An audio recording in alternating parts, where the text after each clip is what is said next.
Okay, everyone, I'm super excited for this. Welcome back to the Olympus Astrology channel, the Olympus channel.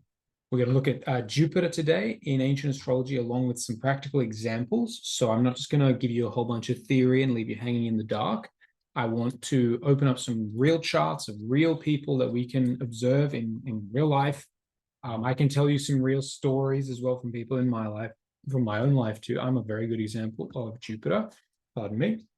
And that way you can see, I'll explain not just the theory, but I'll show you some practical examples because I have some very, very cool ones.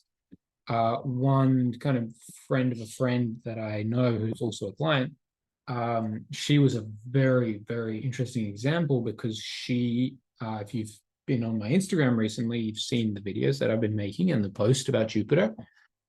And she has a very powerful morning star day Jupiter with good aspects exactly on the MC. And I saw this and I was like, gosh, were you like, this is powerful. She had Aldebaran rising as well. And I was just like, gosh, this is a real powerhouse chart, And I said, were you born in a rich family? And she said, no, absolutely not. I wasn't. And we've never been rich. And she's like 25 now or something. And I just thought, wow, this is so weird. What the hell's going on? And I'll show you the chart. What the heck's going on? I couldn't understand it at first. I thought, this is weird. There was some other stuff. I could feel it intuitively, actually, that something wasn't quite right with this chart.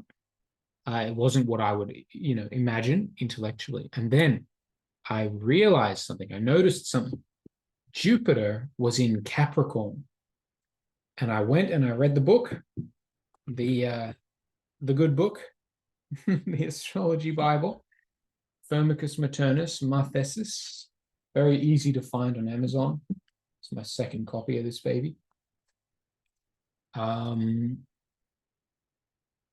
it says, if Jupiter is in Capricorn, then all the good that Jupiter denotes will be delayed until after the 30th year of life. And of course, she is not 30 yet. And probably it will take longer than 30 years too. So and maybe even 36. There's a reason for 36. We can talk about that. So anyway, but this was a really good example that I'll share with you guys today. And yeah, I'm also a very good example. Trying to think of, yeah, we can sort of fish. We can fish for them in my chart library, my chart archive. Archiva Cosmica Akasha. Yeah, I bet there's some cool ones. But anyway, the basic idea is with Jupiter, we are doing maths. Hate to say it with you guys. We're doing, let's call it symbolic maths. It's not numbers math, it's symbolic math, meaning that we have the system of astrology laid out in front of us. We all know all this weird stuff about decans and sect and houses and signs and degrees and morning stars and evening stars and heliacal rises and heliacal sets and angular houses and visibility. And oh my God, anyway, that's not going to. We know all this weird stuff. Now we need to start to organize it and start to systematize it so that we can start analyzing charts in a more exact, precise manner. Hold on. So what you'll find in ancient texts is they say, if you want to read about the planets when they're in the angular houses, that's where you should start. And if you read, Jupiter on the MC, it'll say, if Jupiter is on the MC during the day with good aspects, with no bad aspects, in a good sign, maybe even as a morning star or something, then this is what will be the case. They will be glorious, they will be successful, they will be the president of the country, or in the government, powerful in the government, they will be wealthy, all these good things, right? But you got to pay attention. It's not just if Jupiter's on the MC, then all this will happen. Absolutely not. No. Every single one of these criterion has to be fulfilled. which is very, very rare for Jupiter to be on the MC during the day as a morning star with only good aspects, with no bad aspects, in a good sign, in exaltation, let's say in Gemini, in sidereal Gemini, tropical Cancer. If it's this is very, very, very rare. And that, which makes sense because it's very, very rare for somebody to reach that level of status in society. What you'll see a lot of when you're reading charts is you'll see, 1 in 12 people will have Jupiter on the MC. But half of those people will be at nighttime, born at nighttime, and more than half of those people will have bad aspects to that Jupiter. Many, many, many people will have bad aspects to that Jupiter. And, let's say 1/6 will have Jupiter in Aquarius or Capricorn, which will, decrease his goodness, delay his goodness. So there's a lot of, a lot of mitigating factors, a lot of moving pieces that we really need to be careful and paying a lot of attention to. It happens to me all the time. I open a chart and I see daytime Jupiter rising with a trine to the sun. And this happened just today. And I was just like, wow, this is glorious. This is a glorious kind of chart.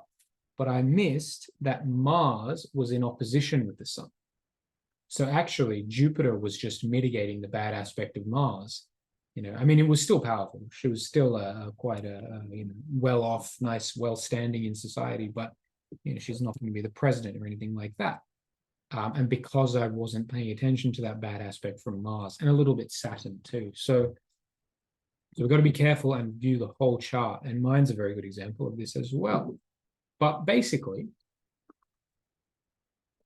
the basic theme, good Jupiter, day, let's talk about, so pretty much everything that I talk about here is going to be the daytime Jupiter, unless I specifically say otherwise.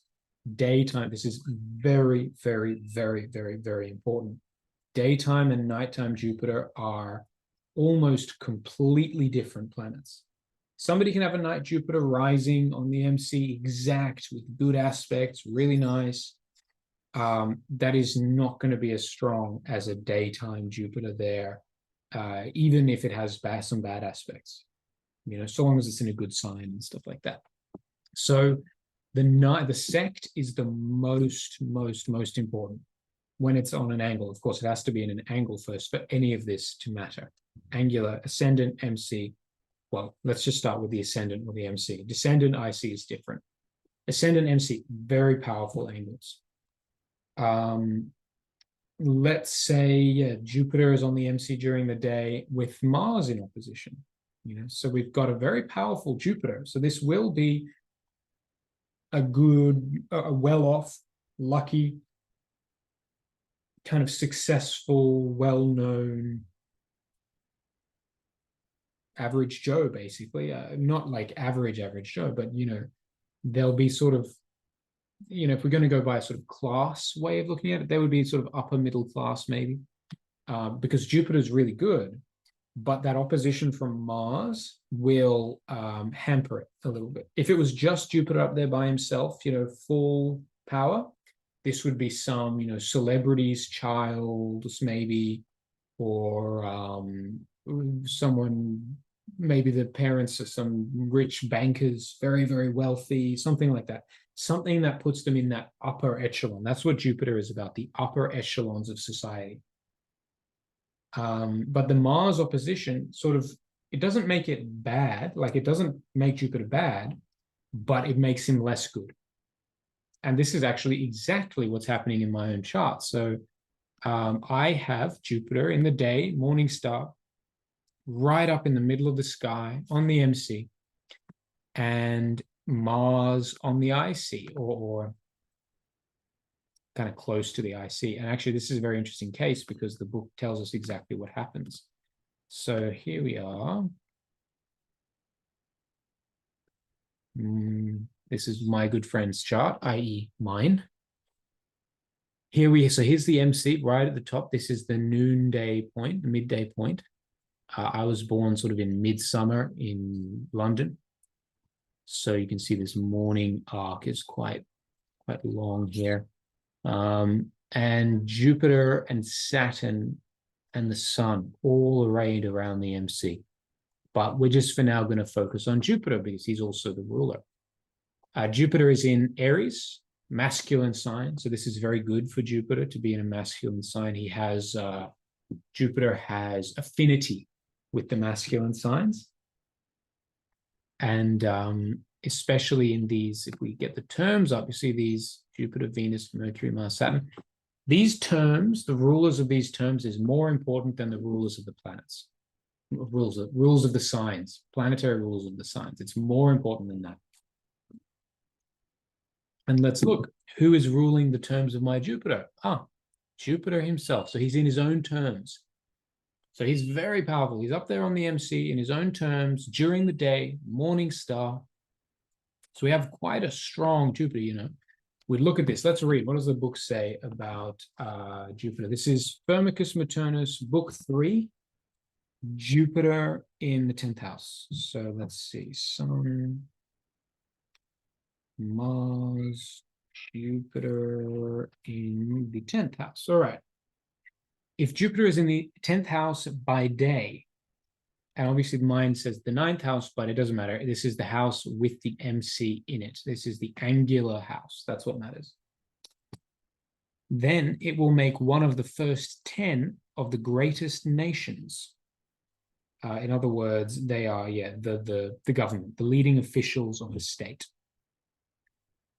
It will make principal managers of public affairs. So somebody with an important public office. And there will be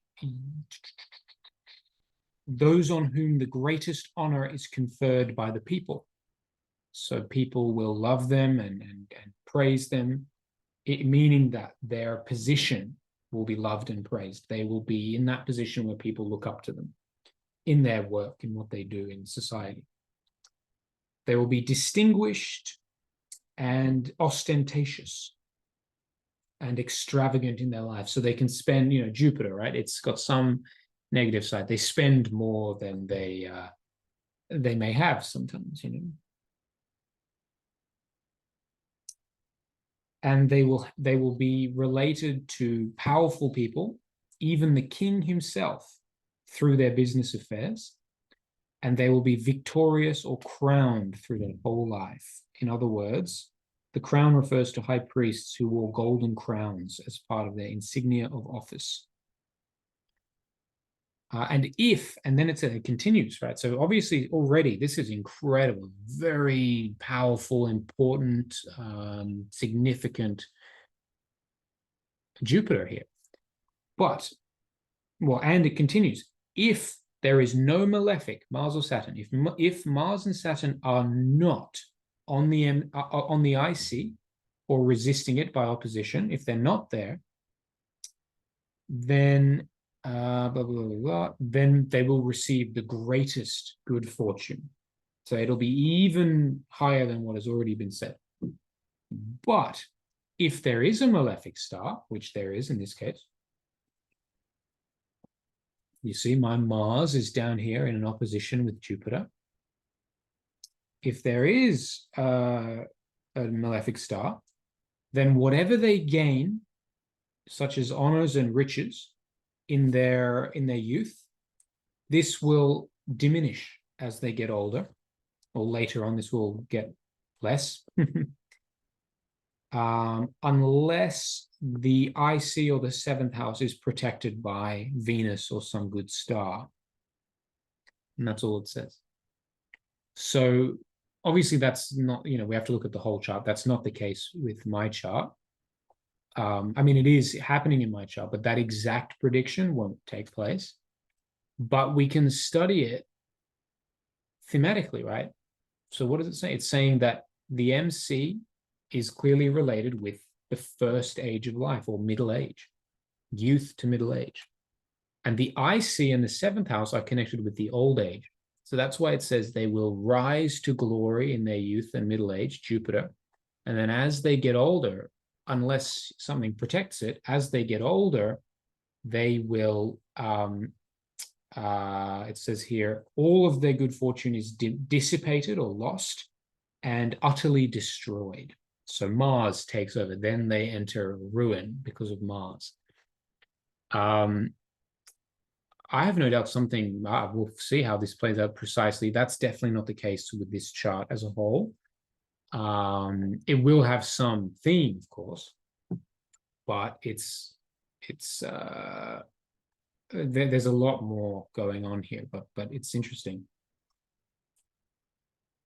So, but anyway, so we get the idea, and you see that the Mars opposition will add some negative, basically, but it also diminishes the degree of the goodness that comes from this Jupiter.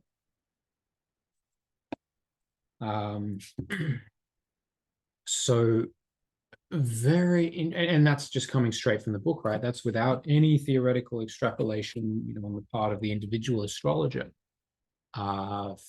Yeah. So very interesting stuff. And so what's the real story here with my Jupiter? Obviously, we haven't gotten to old age yet, so we don't know. I can make a good guess. With my chart in general, my chart is a bit more difficult because all charts are difficult, actually. It's even if this was very clear in a chart, you'd never know for sure if everything the book says is exactly true, but the general theme will kind of play out.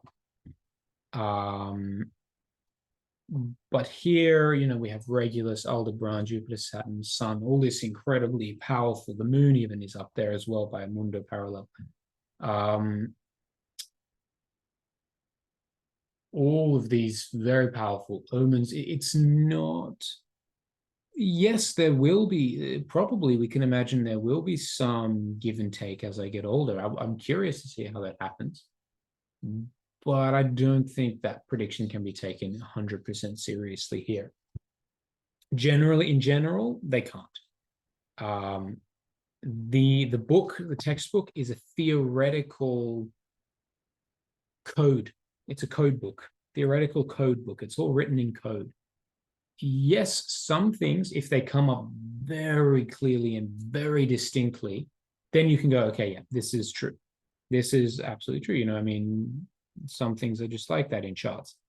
But you always have to be adapting it to the rest of what you're seeing. And anyway, I'll stop blabbering on about that. Anyway, interesting stuff so far. Now, my Jupiter's up there on the MC during the day, morning star, very lucky, but opposite Mars. If this was, maybe if this was not opposite Mars,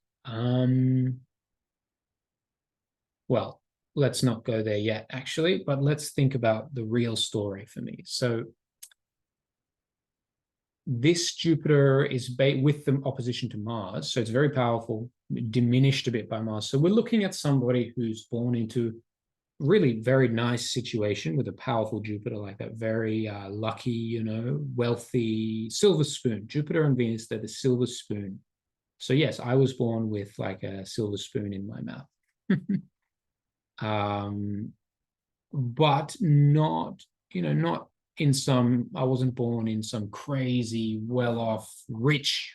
I wasn't born in a super rich situation. My family was very well off, very well supported. But we weren't having caviar and cigarettes yet. So, and which, if this Mars wasn't here, it may be. That may actually have been the case. It's something definitely to study, that we want to look at and study. But generally, it's if there's no resistance from a malefic, then the full power, like it said, right? That book, what that was describing, it was the full-time caviar and cigarettes, the real easy life. So, and of course, keep in mind, I have absolutely no attachment either way with all this stuff, but it's a very interesting study because I've always seen that Jupiter and thought like, yeah, that's really lucky, but in some ways it doesn't add up. because I was looking at all the phases of my Jupiter, and it's in Aries in that term of Jupiter on the MC. Very lucky. That would be, yeah, well, like it says, very high society. And then I remembered this Mars in opposition. So it's diminished. Anyway, all just to get that one point across, that we have to look at these things from a very holistic standpoint. So like my mother was a doctor, is, I think she just stopped being a doctor actually only a few days ago.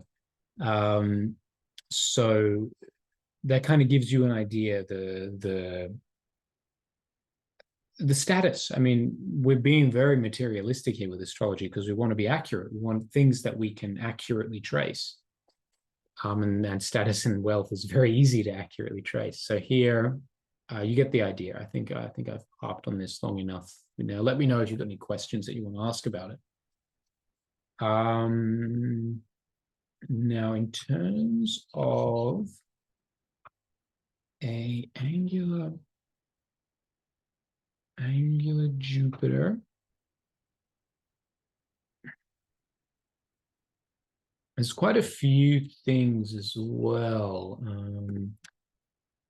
Yeah, this is interesting, right? So let's have a look at this, because this will kind of drive the point past home a bit. I have quite a few charts. Now, bearing in mind, this is Jupiter on the MC, as well as a lot of very powerful supporting aspects. So it's not just day Jupiter on the MC. There are other things that need to be accounted for. But whose chart will we look at next? Somebody we all know very well. What do we see? Well, before we, maybe if I, you probably saw it, but anyway, before we look at it, what do we have? Morning star. Look, she's got a morning star. This person, she, it, they, them, has a Jupiter morning star during the day, exactly on the MC, with Saturn as well. Actually, this is very much like my own chart, this omen. However, there are no bad aspects to it. I mean, there is this moon opposition, but Jupiter in any aspect with the full or waxing moon is very lucky. Even the opposition is actually a very good opposition. So this is not diminishing. It's not a negative star. It's not like Mars. Like in my chart, it was Mars. This is full moon. This actually increases the power of Jupiter even more. So very interesting. And I mean, I'm sure you've seen who it is. This is the chart of Kim Kardashian. So you kind of, and I don't know if she was born into it, but you get the idea. I mean, no, she definitely wasn't. Mars on the ascendant gives a difficult youth.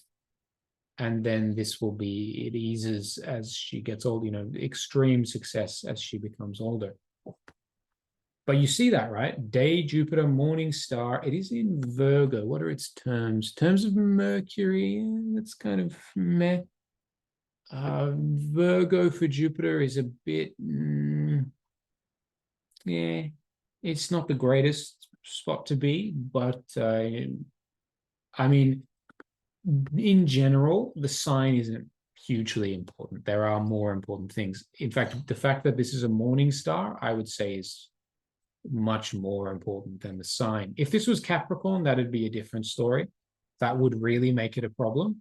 Or if this was, Gemini, then it would make it even more lucky and powerful. So the sign kind of matters, but only in very specific situations.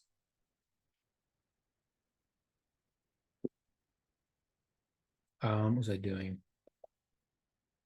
Oh yeah, so we'll look at how close to morning first is her Jupiter. 7, 8. I'm just going back in time to see when her Jupiter, here we go. So morning first, see the letters above its head. 1, 2, 3. Okay, so morning first was on September the 29th, and her birthday is October the 21st. So 21 days away. So it's pretty far, but it's a very young morning star. So the morning star makes a planet very, very strong, especially Jupiter and Saturn. So these guys being up here, extremely powerful. So anyway, you get the idea. My chart is an example of Jupiter with a bad aspect. Obviously, my destiny is less lived out than this one, but still. And this is an example of Jupiter with no bad aspect, even with good aspects, Moon, Venus, Saturn. These are all very good aspects for Jupiter. Let's have a look at one more. My favorite, actually, another person we all know and love, and he,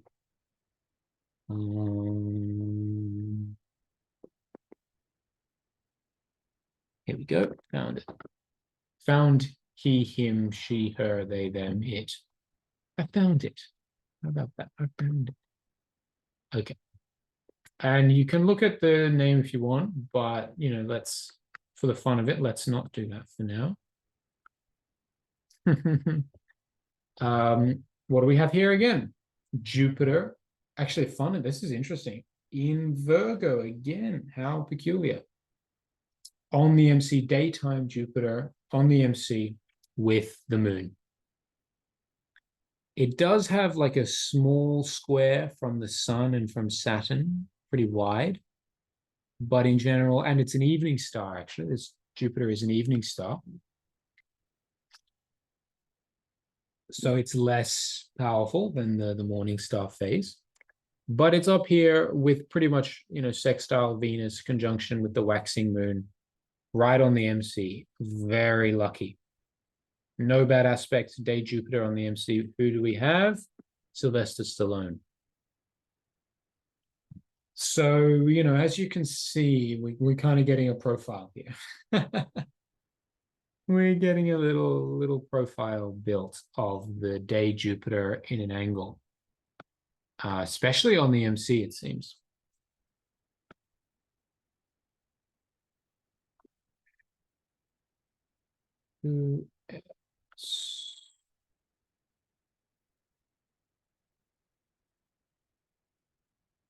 I think, was there no mic? I'm not going to be able to find any more, I don't think. Well, famous last words, who knows, off the top of my head. But so basically, the main thing is Jupiter in an angle, and is it during the day? And if those two are met, then you have a very powerful chart. If there are also no bad aspects, and there's very good aspects as well, especially from the moon, then you have most likely a celebrity chart, especially if the moon is connected with Jupiter. Very, very, very powerful. What else? Okay, well, let's do the other example that I gave before with my friend of a friend. Here we go. All right, let's have a look. And, as I'm going through all this, don't forget that Hermes says, even if a chart is terrible, one bright fixed star can change everything. So even if your Jupiter is in the 12th house opposite Saturn or something horrible, and Venus is in the 6th house or some ridiculousness, that's fine. You probably have, everybody has very powerful fixed, well, not very powerful. Everybody has fixed stars. It's not the end of the world if you're looking at your planets and like, this is not good. Don't worry about it. There's lots to astrology, lots and lots and lots to miss. So this is my friend here. We've got here, look at this. So Sun, Venus, Saturn, all in Pisces, sextile with the morning star, daytime, Jupiter on the MC, moon sextile, Jupiter on the MC too, Mars, no bad aspects to it. Not even a hint of a bad aspect here. So this is why I was very confused. I said, are you like a celebrity? Are you like really rich or really well off or something? And she said no. So she is what? 97. So she is my age, basically, 25, 26, whatever. And this Jupiter is, somebody's screaming, very, very powerful, but it has not yet been unlocked, because who is the ruler of Capricorn? Saturn. Where is the exaltation of Jupiter? Cancer. So his opposite sort of, I know they say the fall is in Libra and blah, blah, blah, but actually the worst for Jupiter is to be in Capricorn. So Jupiter in Aries, in Cancer, in Scorpio, in... Oh, I'm sure they had it. Capricorn, Jupiter in Capricorn. Oh, they actually don't talk about it in Aquarius. That's interesting. Really, that's very peculiar. Lost some of a lot of this text is lost, so it makes sense. Yeah, so 62 chapters are lost, which show us Jupiter, Mars, Sun, Venus, Mercury, and the Moon throughout the signs. So it's very sad. Anyway, Jupiter in Capricorn, they will be famous and friends of the powerful, preserving the secrets of their friends. They will be fortunate. They will be fortunate, but only when Jupiter has come to his second return. Before that time, everything they gain, they will lose. All status and wealth they gain, they will lose. They will be in financial straits and serve and in a low position and the lowest rank. Interesting. Until Saturn has transited the second trine to the sign of Jupiter, I think. Which would be, when's that? I mean, it already has. So that's kind of interesting that it says that the second trine. Oh yeah, no, Taurus to Virgo. That's kind of curious. I'm sure there would have been some positive shift at that time. Blah, blah, blah. And when Saturn has transited those places, all the evils will be excluded and lulled, and they will gain great advantage and good fortune and be supported by many people and become rich. Anyway, again, we don't want to take that 100% literally, but the point being that if it's in Capricorn, it's restricted by something. It's restricted by its connection with Saturn. So yeah, I might have a little chat with her actually about, what this Jupiter is all about and what's, a bit about the history, because it'd be interesting as a research project, case study to trace it. But yeah, so here is the example, which is very, very curious. I think she was also born, around solar and lunar eclipse here. So very dramatic kind of chart in a lot of ways. And you saw Aldebaran and Antares there, So very significant.